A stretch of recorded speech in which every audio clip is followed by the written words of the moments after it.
Well, hello everyone, and welcome to the Ranger Rob Rednecks Rule the World. There we go. That's the wrong show. It's a country Okay. living podcast, and my host that shares this show with me is Dale Wiley, and Good evening, y'all. and we're just talking, and it's like I'm trying to do three things at once, and I got kind of caught here. So anyway, welcome to the show. You can find us, let's see, on Spreaker and several other platforms like Spotify, iHeartRadio, all that good stuff, all of our different episodes. And yeah, so it's been a crazy week. And if you guys go to Ranger Rob Country Living channel, you will see that I actually got to go to Dale's house the other day and do a tour of his property.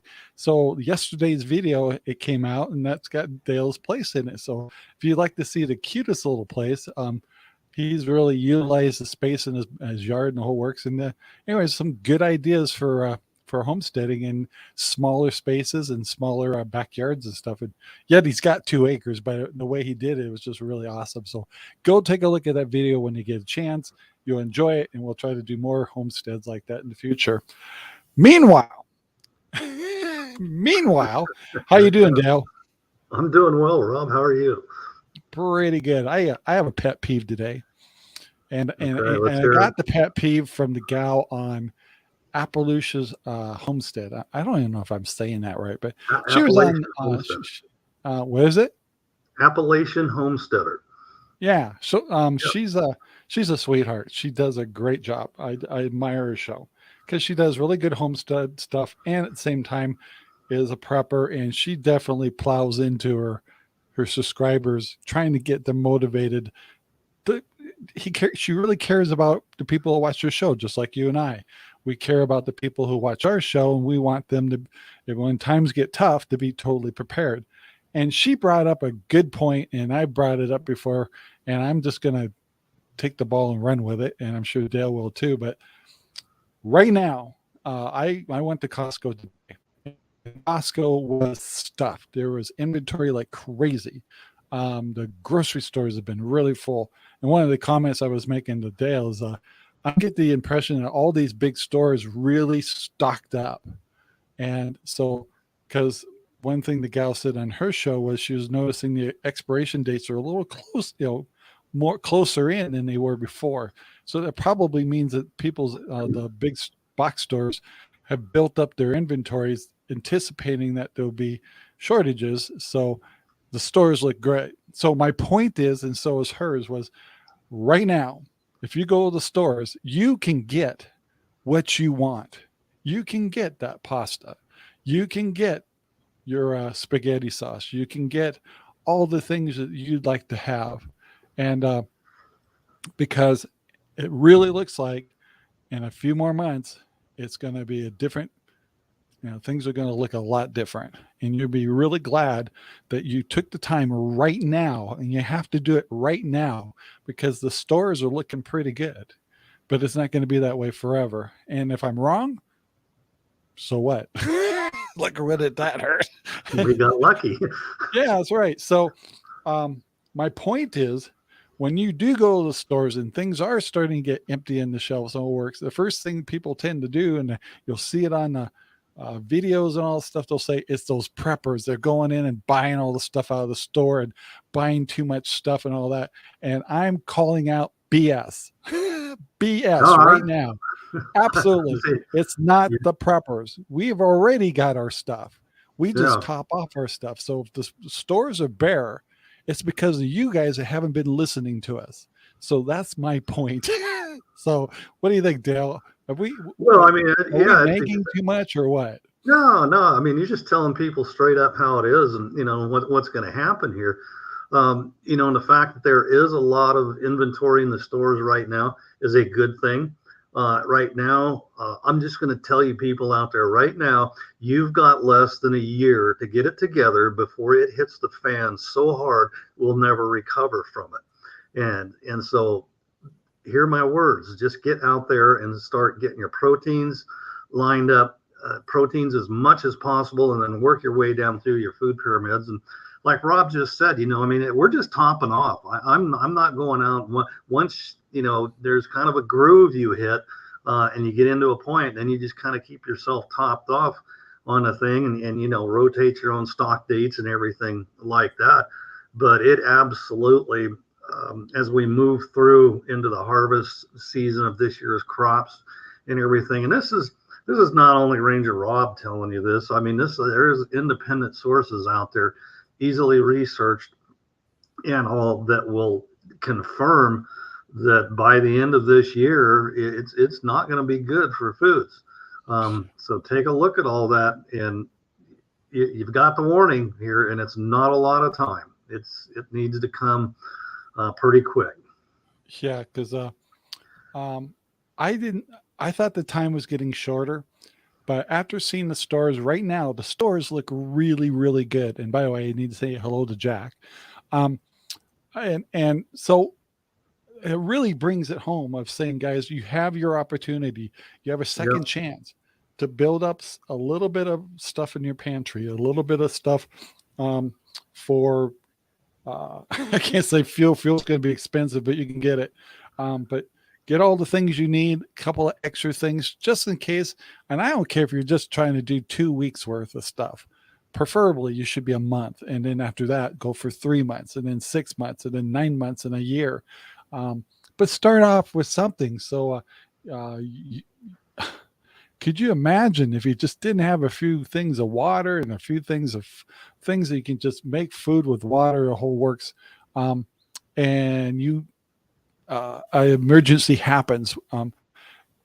How stupid will you feel? That's all I can say is but do you feel stupid if you're prepared? No. If you're over prepared? No. If you're underprepared? Yes.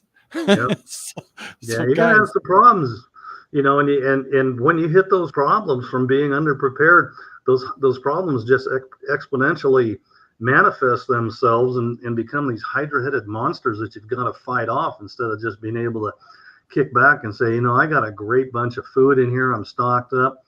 I have good security. Nobody's coming and taking, my stuff from me or anything like that. But you got to get to that point. And, right now, food prices going up the way they are, your money is better invested in food than anything else. Oh, it's almost like an investment. I mean, I've seriously got it is either dried or frozen. That's actually I paid 1/3 less for. So I've actually got. It's almost like having silver and gold in your freezer. Yeah, it is. And you look at this thing, and if your food prices are going to go up 20-25%, maybe more, right now, I mean, the best investment in the whole world is your pantry, and your other food larders and everything. Like, I mean, that's just a no-brainer right there. Yeah. But I can tell you one thing: my Costco run today was a costly one. Because so, when you have stuff in your freezer and all that stuff, you want to use it. And so we rotate all of our stuff out. So I wanted to top off my chicken breast. I wanted to top off my chicken wings because my wife loves my chicken wings. And so I got some of that. But also, guys, I'll let you know, and if you've been shopping at all, you realize that steak and stuff is getting up to $12, $13, $14 a pound. Costco actually had New York steaks for $9.99 a pound, at least this particular week.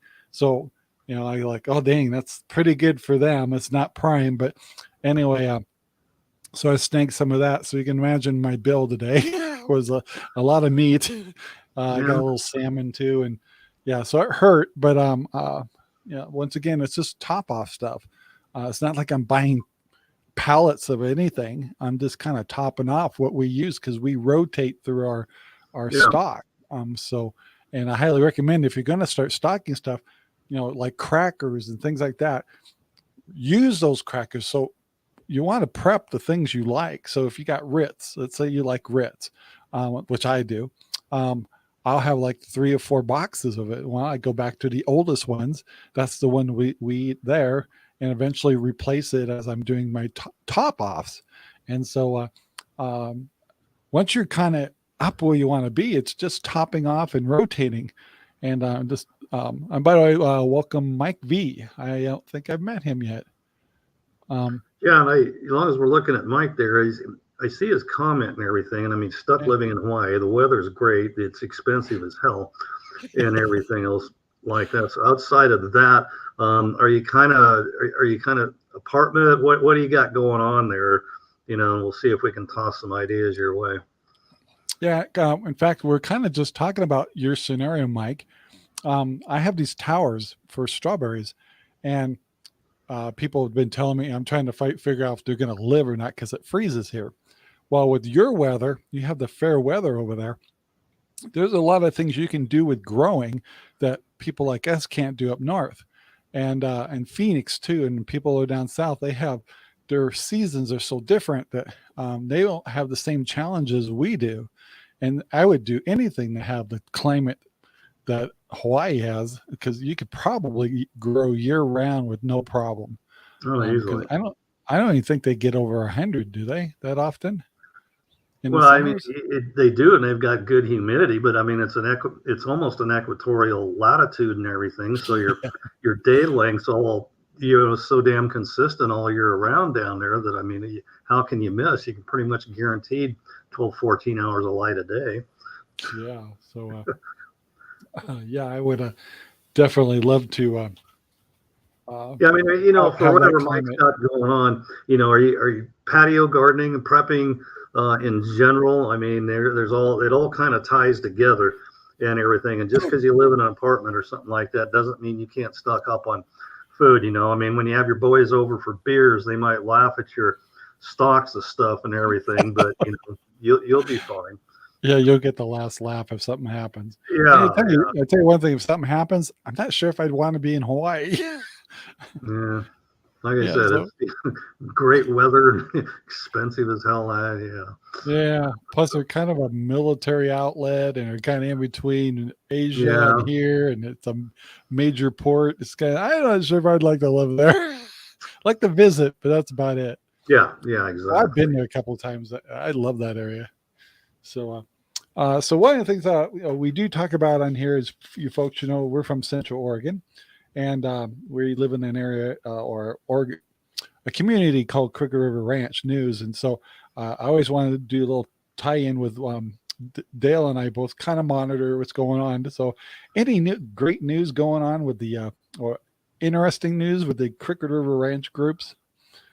I get in there and I hit a couple of times, and if I don't find something interesting, I just kind of move on. And it seems like it's been rather calm with some of the groups out there and everything. And it's the usual, back and forth politicking type of thing that goes on. But I mean, hasn't really been anything of substance here lately. So that's kind of disappointing because that was always pretty good for a laugh or two. And, maybe poking at some people and everything. And so I think what it is Crooked River Ranch people were bored to death during the winter. Now spring's going on. They're all busy. You don't have time to fight. Yeah, you got other stuff going on, so I mean, they just, I don't know. It's just, every day that I age, I don't want to be involved in adversarial interactions with people. I mean, why in the hell do we want to do that to ourselves, people? I mean, it's bad for you physically and everything else. And all so I just kind of look at it and it's like, yeah, whatever, type of thing. And, by the time my greenhouse thing is done here, and Jack, I see that comment you put up, some crops, 3 growing seasons. Yeah, we call those greenhouses. That's what we call them right there. I tried. He's in California. He's got I tried to flip my greenhouses 3 times a year up here when we were up at the nursery up west of Portland there and everything. So yeah, so if you got that naturally down there, that's what you've got as a greenhouse. Yeah. And also, that's what we call it. That's for sure. Yeah. Well, speaking of gardens, with our videos, you'll start seeing the videos that we're releasing, or start showing me and Sherry building our growing area with our new above ground gardens, which are 4x8 garden things. We made 8 of them, built 8 of them, which is 8 pieces of lumber for each one of those, 8 of them. And we had to I had to buy 18 more metal sheets And so you can imagine I have close to almost $1,000 into these Yep. 8 growing things I'm doing. So my next BS is because, I told you Costco was definitely higher and it definitely stung. But getting the stuff I wanted get this new garden project done is almost as expensive as me building my greenhouse. Because what we're doing is we're moving all 8 of those above ground garden platforms I built over to the fields. And then have you ever, for those of you that are gardeners, you'll know exactly what I'm talking about. Making deep above ground garden uh, platforms or planters, trying to get them filled. Oh my God. Rod, now see, this is where you've got to think when you're building these things. You build them. You have the soil. You either go and get a dump trailer and have your soil delivered or something to you. So all your soil is there and ready to go. You build 1 or 2. You fill them with soil with your tractor. You build the next 2 and everything. Because I've done exactly. I built them all. I'm like, how the hell am I going to fill these things? I'm not shoveling them. I ended up taking a couple I'm of them actually apart. I'm actually in pretty good shape because each one that goes in, we have to use the tractor, so we can only do one at a time, and then we got to fill it before we can put the next one in because of the tractor. So we're putting boulders in there, rocks, logs. Oh yeah, no, you put everything down in the bottom of them. Dead bodies. Put the crap down there and save the good stuff for the top, foot or so. I mean, that's what. I mean, that was. As we're building it, so a lot of that sod, if you watch the videos as they come out this week, we're taking the sod off this area was nothing but grass, and so the sod we're using for about halfway up in the above ground garden, and then we lay cardboard in between that. Then we bring in like sticks and twigs and leaves and compost that isn't completely broke down and stuff, and fill another maybe couple of inches. Then we started introducing better dirt, which is dirt we have here, which we got the dirt to do it. And then on the very top is when we put in our best compost, and we bring in manure, and we bring in potting, above ground garden potting soil, and we blend it with worm castings and all this other stuff. And so my top layer has that beautiful looking soil at it. But if you started digging down, you'd see all kinds of crap. Yeah, I see. Televisions. When we worked on sports fields and golf courses, built a lot of them and everything else like that. These guys would come along and say, and I said, I don't give a damn. I says, all I care about is like the top 6 inches of this. And I says, I can throw some drainage in this thing, put a bunch of sand on top of your grass, and I can make it work. I'm not real concerned about anything. Your legume crops may get down there if there's water down there, like a corn or something, like that, if they want to look for it. But I mean, there's very few of your garden crops are going to look that deep for water. They don't care about much under, 8 to 10 inches at the very most. So create a good profile there. One thing I noticed for sure is if you put a lot of compost and things that'll bring organic material, basically, your soil will drop every year. And so, and to me, it's like, well, you need to kind of regenerate your soil every year anyway. So it gives you a good chance to bring in a couple bags of really good mulch or whatever you want to do. And because your soil's going to keep dropping every year because the organic material down below is rotting, so it's all good. It's in a constant state of decomposition. And as well, you don't want that up in that grow zone either, because that stuff just takes a horrendous amount of nitrogen to break it down. So make sure you add in that top layer some bacteria, some soil bacteria, mycorrhizal fungi type of thing, and get a good soil web going in that top 8 inches, and the good stuff will all happen there, and you don't have to worry about what's underneath it like that. Yeah. So yeah, so getting to the point is the cost of things. Oh my gosh.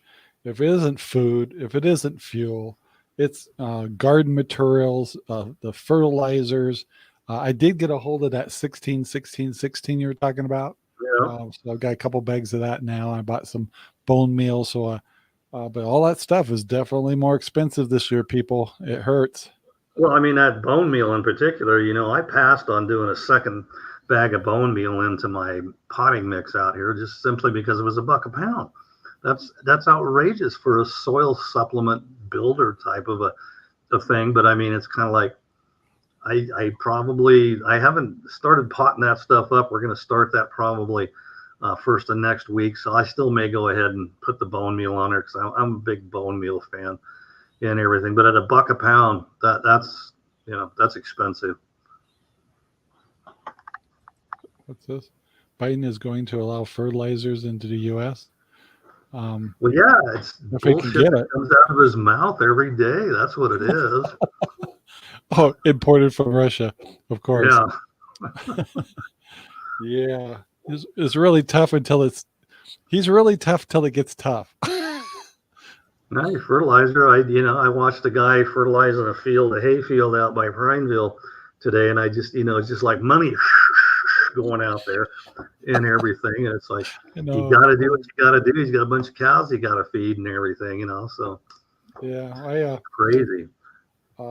I still can't believe how much lumber I went through on my project, but oh my gosh, just like I said, I probably got $1,000 into these 8 above ground things already, and Yeah, I know over almost $800 of it's probably just lumber, and these aren't even using very much lumber.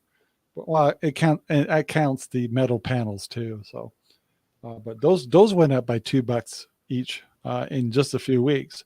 So I was getting those panels, steel panels or roofing material, for 19 something, and now they're 22 something. So yeah. So just not very happy about that. Continue.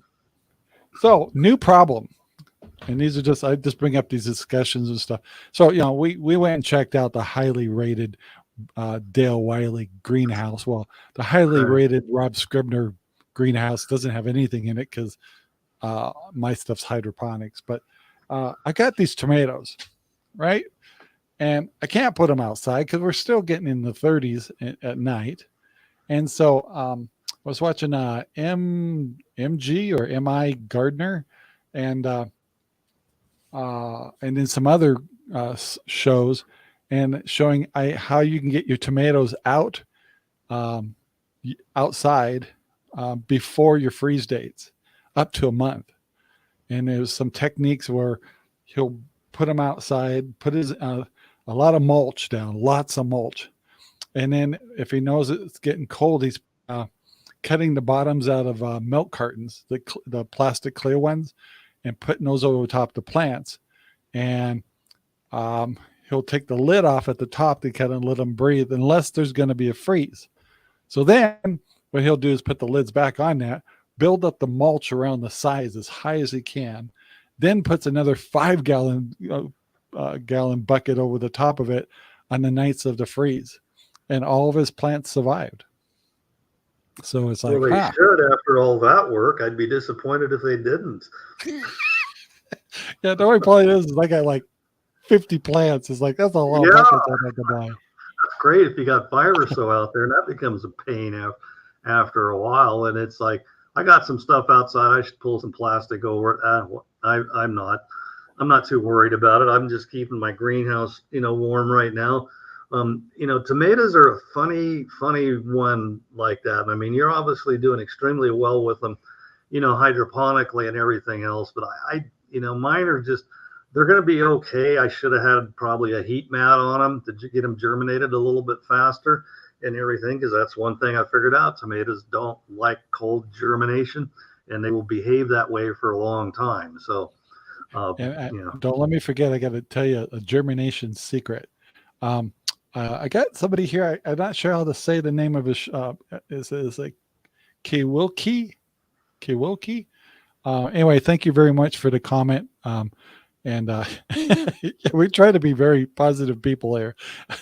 we rant a lot, but we're happy and positive people. So don't get the wrong idea. We want everybody to be successful. We want everybody to be comfortable. We want everybody to have full tummies and a whole work. So thank you so much. And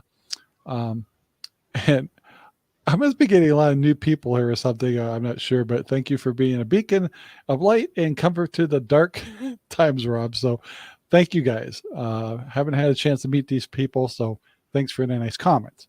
So I got to tell you a germination secret for spinach, and I'm sure it's not a secret to some people. Have you ever tried to germinate uh, spinach seeds?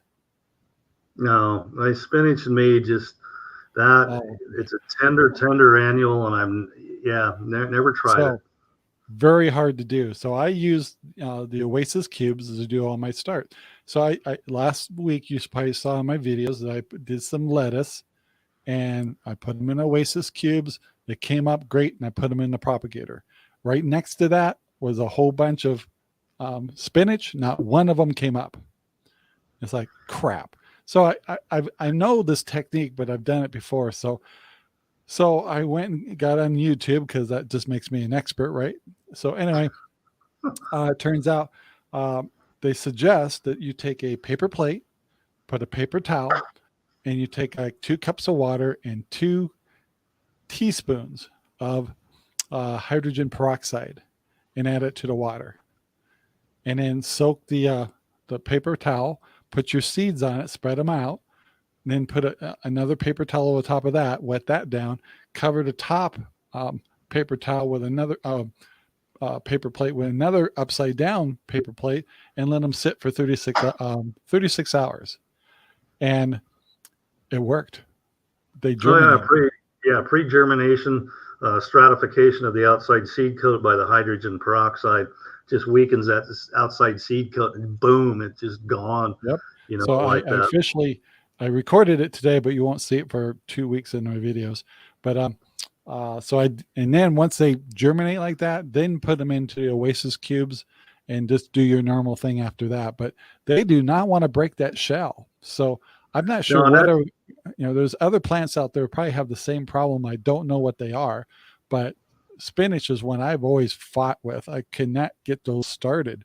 But anyway, so as my videos go, you'll see that I've actually moved the new ones that germinated into my Oasis cubes, and now we'll see if they'll actually take from the Oasis cubes, and then I can put them in the propagator.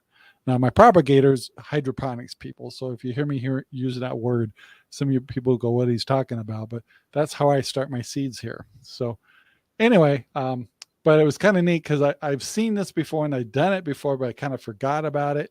And boy, that hydrogen peroxide and water is a miracle. It was amazing. So very, very happy about that. So I just wanted to pass that experimentation little. and research. Our grandparents probably said, "Everybody knows that, you idiot." So tomatoes. Getting back to that is I've got at least 50, 60 plants over here. I don't know if I'm gonna, and they're kind of showing a little stress now because they're getting bigger, and it's like I don't know if I'm going to be able to get them outside. I may actually do a new round of tomatoes and stuff because I have no place to put these tomatoes because I can't go outside. It's too cold. Yeah, So I did the same thing. I had my slow start germination, and I went through them, pulled out the hardest ones. I got about 70 good ones, and I got about 20 others that are coming on. I'm going to baby those and heat them and everything. But I went ahead and I did a backup seeding. I seeded up another 100 plants and everything to see, maybe if this thing works, or these tomatoes just, once I get them to a certain point, then it's no problem. But tomatoes, starting and germinating them and everything, just not the easiest plant in the world to do. yeah, mine is getting them in as large as I can. So when the weather is good outside, like if I by June 1st, even if it's kind of some cold days, um, if I get those plants out to the Dutch buckets, which is um, hydroponics again for people that don't know that. Once I get them into the perlite, into my Dutch buckets, and start the water system on them, they need a couple of days to kind of get past the shock of like, what the hell happened? I don't have dirt anymore. um, they they just kind of react for a day. Same things happens when I put them in an NFT system, which is my pipe system. Um, but anyway, once they take and oh my God, just stand clear because those tomatoes will explode. And but Seems like if it's I getting get to mine that to point. about, I get mine to about a 3-leaf stage, and if I can get them to 3-leaf and a true tomato leaf starting to show and grow, if I've got them to that point, then we're there and we're going to be off to the races. But it's just it's taken so long to get this batch going this year. I don't Yeah, know. well, mine are mine are 5 inches tall. Yeah, That's unbelievable. They're you got beautiful. light on yours. I don't have light on mine, so I mean that's mine are just kind of like, and there's a noticeable difference. Today was just a gray, overcast, cold day and everything. Plants, they're okay, but every day they get watered, they're getting fertilized and everything. On mine, we'll see what happens, but it's just got a lot to do with the wavelengths and some other stuff too. Yeah, it's been crazy, but I'm so ready to get my hydroponics fired up. But I sometimes wish I lived in a little warmer climates because I could start them earlier and stuff. But I can't start them yet. It's just too freaking cold. But once I get these spinach that I got germinated going, I can get spinach into my NFT in this cold weather. So I'm definitely doing my brassicas and my cold weather plants right now, and some of them are going to get planted in the new boxes that you'll see in the videos here. So everything I may be referring to, if people are new to the show and all that, is I do a lot of hydroponics, people, and I do conventional gardening. And this is all ties into prepping too. So don't think if we're not talking about prepping right this second, it's just as important to be able to grow your own food. So we try to throw a little bit of our growing our own food problems into the fact that we are preppers. And so anyway, I probably lost my train of thought, but anyway, I think I'm going to have my NFT systems running probably by next week if I have plants. But and then I notice if you go to the store, Home Depot, places like that, uh, they already have new plant starts of spinach and stuff like that. And what? If you do them like Oh, you Black do them, Spring and Autumn. Welcome to the show. Um, what was that, Dale? if you do them like you're doing them, hydroponically and with lights and with some element of control, your spinach can work there and everything. A lot of them grow, will grow it, and not over here in this climate or where we are. A little bit more temperate climates, grow them in the ground, put some little hoops over the top of them and everything, or grow them in actual greenhouses. I don't understand how they make any money doing it, but Yeah. Well, I mean, my spinach started out a little slow last year on the NFT systems, but once they kind of took, I had tons of spinach. I just had a hard time getting them started because of the germination problem. yeah. Um, and sometimes I just go buy spinach that was already started at the store, rinse off pull them out of the things, rinse off uh, the roots, get the dirt off of them, and put them in my hydroponics. And so I got most of my spinach that way last year. But it's like, darn it, I should be able to get mine germinated and started in my propagator and do that. So, and once again, if I'm using terminology, people not used to hearing for growing stuff, if you watch some of your my videos, you'll understand what propagators are and what NFT systems are and Dutch buckets and all that. Where if you want somebody old fashioned, just talk to Dale. I look at that stuff Rob's doing, and I'm going to, you can grow some great stuff and everything else, but I'm just an old dirt farm boy. That's what I am, and I look at that, and I'm amazed. It has its place and purpose by all means, and everything, and it's particularly in what I would term micro garden type situations. I saw this deal out at the fair, the ag show the other day, and I mean, it was this round bucket thing, and these deals come up off it, and it's got lights, and it's got a tower, and all this other stuff. And you plant this thing in here, and I mean, it's growing vegetables like crazy, and everything. I mean, that's pretty cool. It's fun. Everything, yeah, and I mean and when I think people need to understand, I don't think either one of us is growing 100% of vegetables that we consume. It just simply doesn't happen. I mean, you set yourself a goal based upon your resources. If you're in an apartment, I've got some salad bowl, lettuce salad bowls here. Then I guarantee you could eat 3 to 4 decent salads off of them a week on top of an apartment, canopy type thing. So don't let that stop you. Yeah. Seek out to grow, say 70% of the vegetables that you eat. And you look at these things. One of the things I'm growing a lot of this year is acorn squash. They last Yum. forever. Love Yeah. that stuff. Oh, You it's better just, you better share.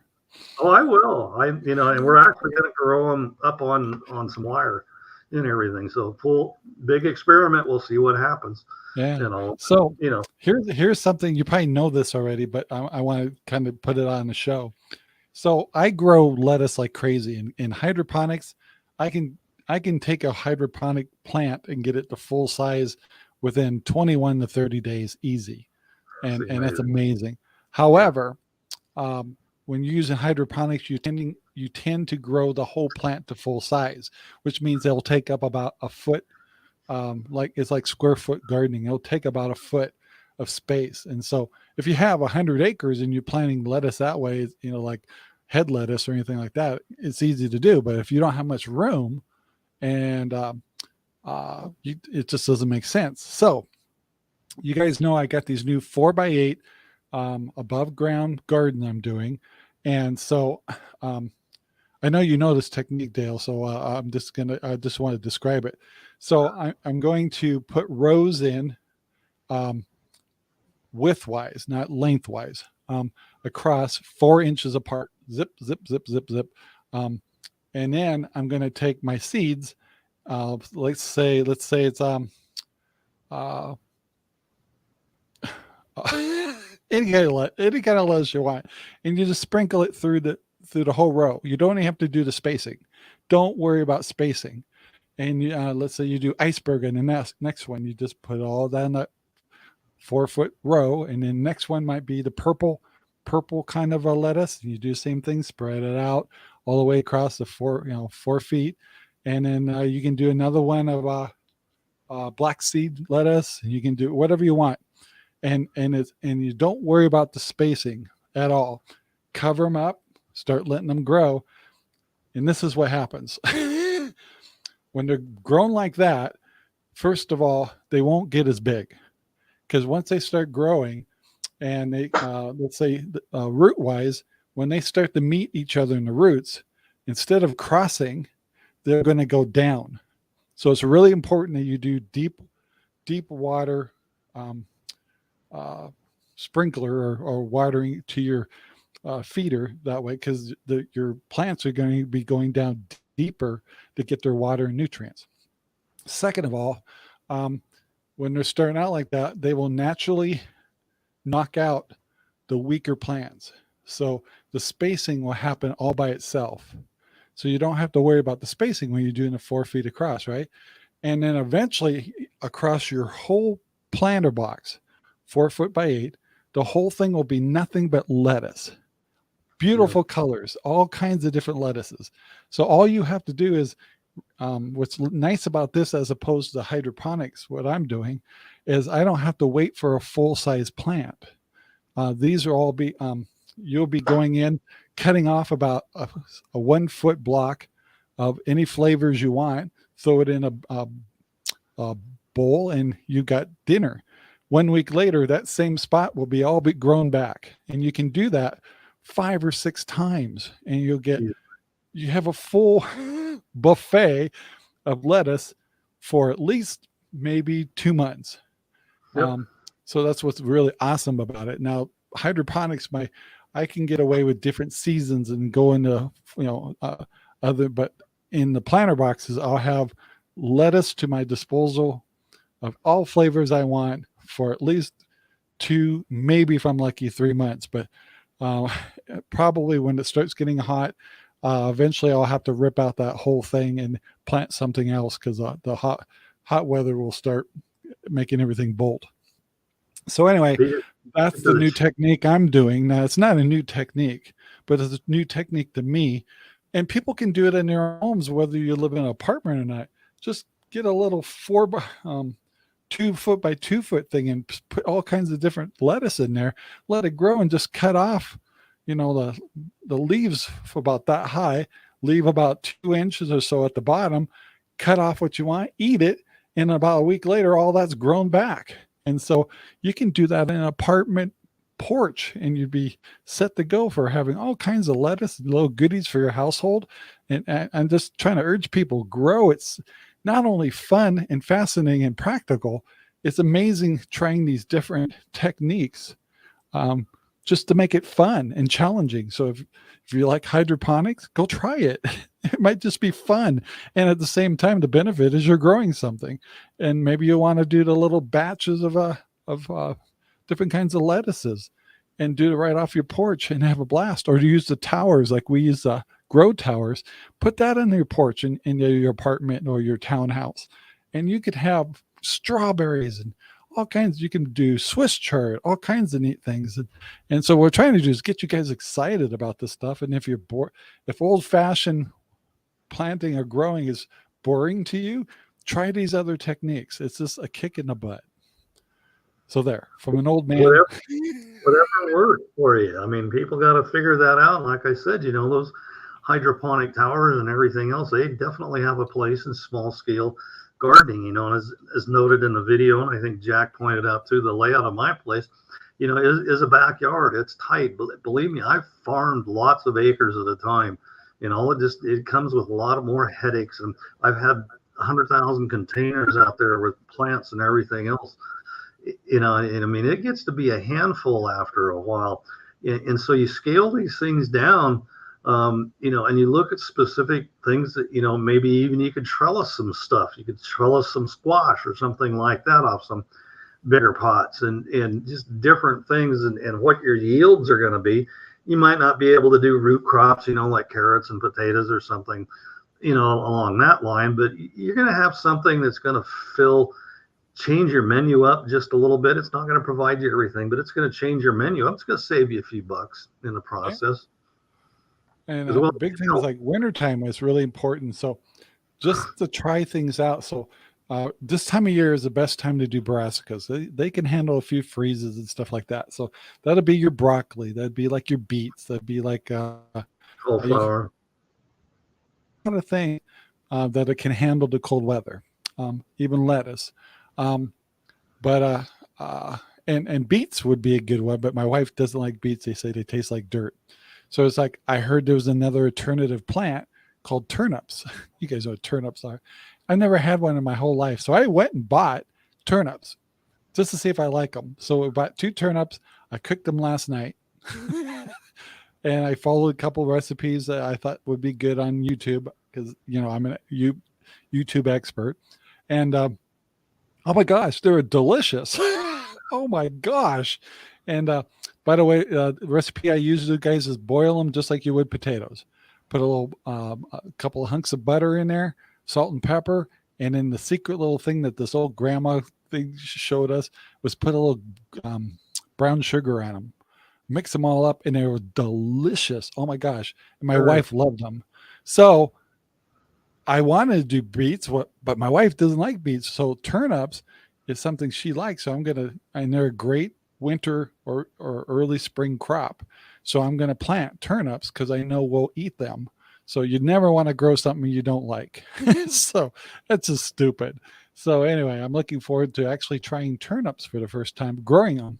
And so this is another thing that makes this kind of fun is you find out what things do grow this time of year that can handle cold weather, and they're your brassicas. And so what are those? You'll find out what they are, and you may not know what they taste like.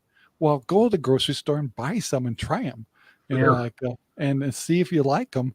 And then it'll be, that'll tell you if it's worth trying to grow.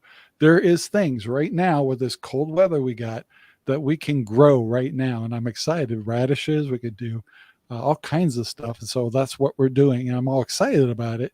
And if you haven't tried them before, the fun of it is trying new foods you've never tried before. Like there's another one out there as I've never had a rutabaga.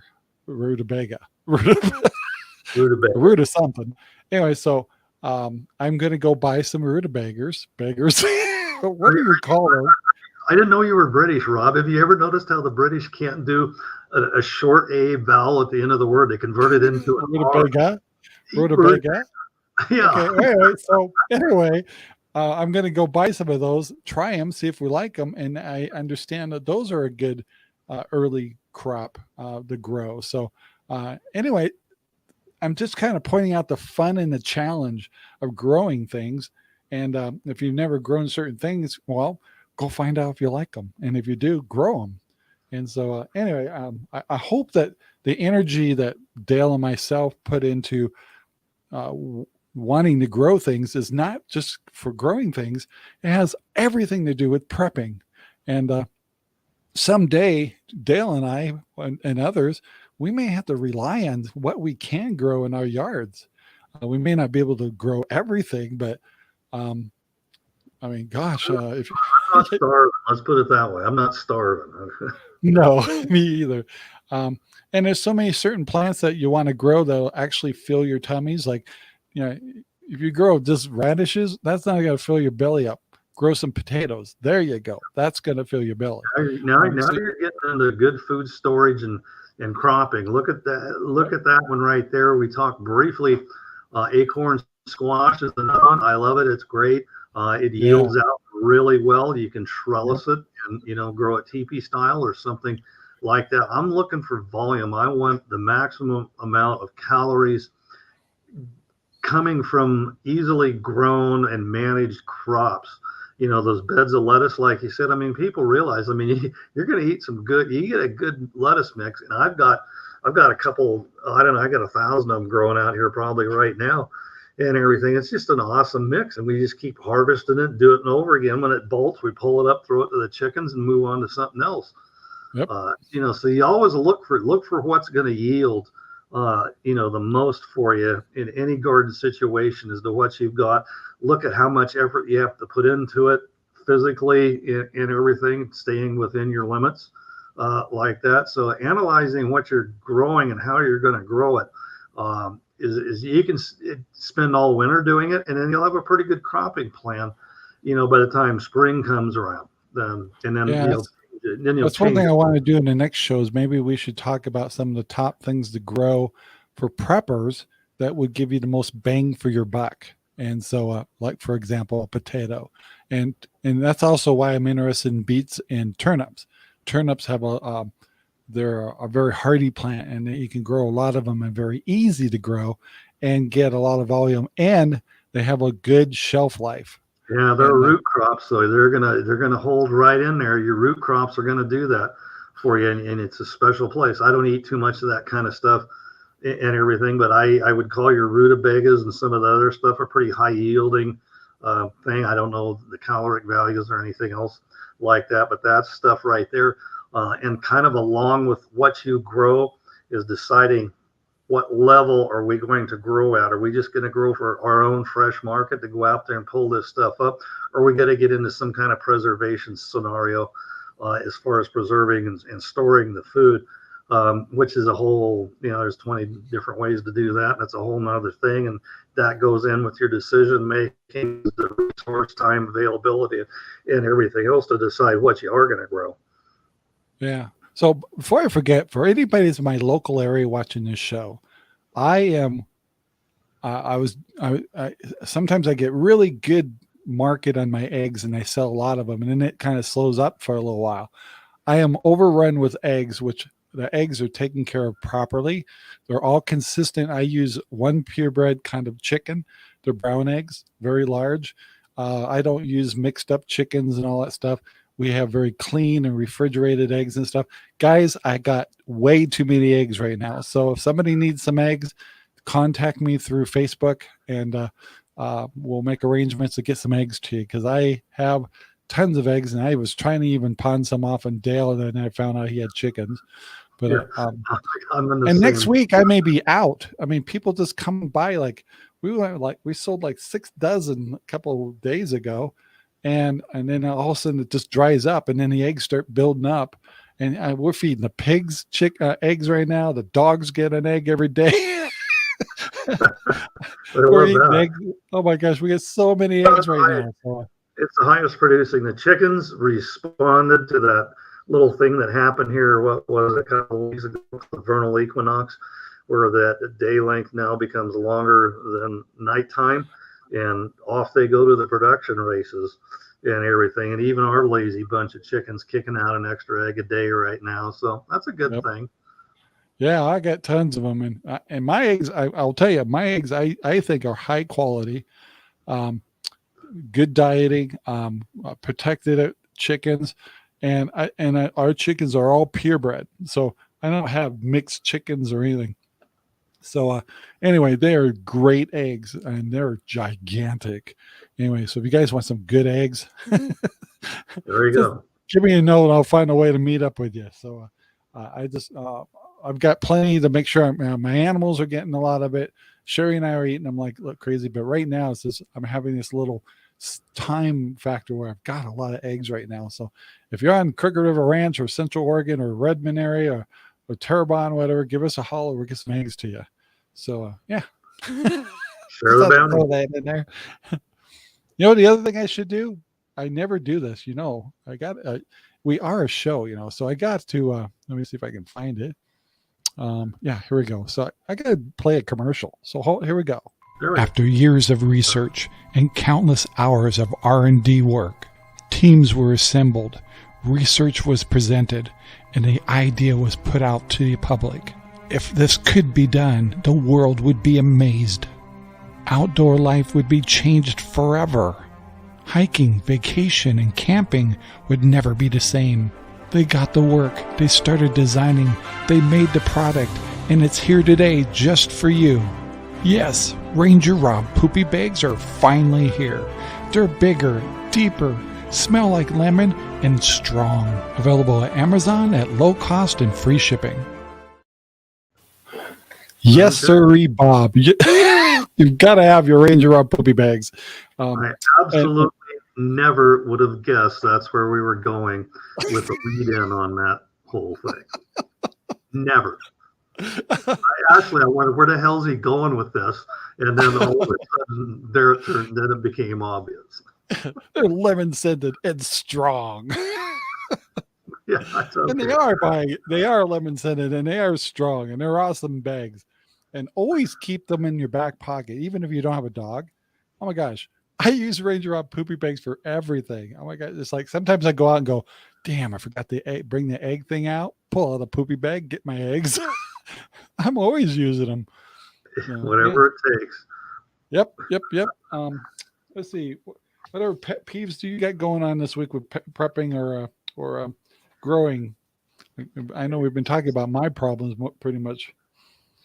It's just one of those things. I look at this thing and it's just farming. That's all it is. We're just farming at a different level and everything. And actually, it's a little bit more of an intense level. And I'm kind of reflective right now. I'm right in the middle of my seedling season as far as this little nursery greenhouse operation is going now. Can't wait to get some of this stuff potted up and get it out into the other greenhouse and be able to manage it and grow it a little bit differently. I'm watching this temperature every night. I'm burning some propane. I got to keep this stuff warm and everything. These greenhouses are not energy efficient by any means, and so you just throw lots of money out at it. So yeah, looking forward. We'll start potting stuff up, and that'll go on for a week or two, and we'll maybe fill up the greenhouse again, half as many with some stuff, and then.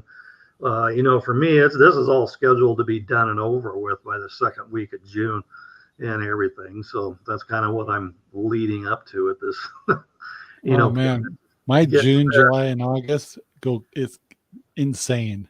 Yeah, that's kind of how I chose it. And I put the black plastic down or the black ground cloth down on those beds, and I'll be storing all the potted flowers and the greenhouse crops prior to selling or whatever, and that's partly to keep me from planting stuff out there too soon and everything. And so basically, and we do it here in a day or two. We call it cleaning the greenhouse and converting it over. It all goes into growing in the beds, set up the drip irrigation, manage it for a little bit, and then it's pretty much a self-sufficient operation. It's on timers, sprinklers, and I can adjust them if I'm not here or something like that.